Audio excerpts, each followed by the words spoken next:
Ustadz yang masyhur nih, jiwa bos, Ustadz yang tinggi banget, Ustadz yang terkenal bahkan duluan sebelum aneh, itu kan duluan. Iya. Duluan di TV. Ada tuaan. Itu sebenarnya bahasa sopannya beliau. Agak.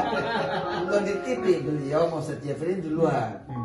Kalau Arifin kan di atasnya lagi, Agim di atasnya lagi.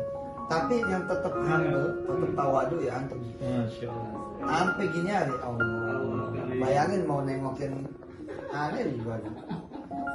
Dan aneh nggak bakal nguber tingginya antum, udah jelas itu. Iya. Dan ingat syuting Indosiar waktu itu tahun berapa ya? Beliau itu bareng sama aneh ya. Dan lucuan-lucuannya, aku nggak mau ceramah malu ah. Ya, gue mesti pakai tatakan nih katanya. Tinggi banget. Sebenarnya emang langsung.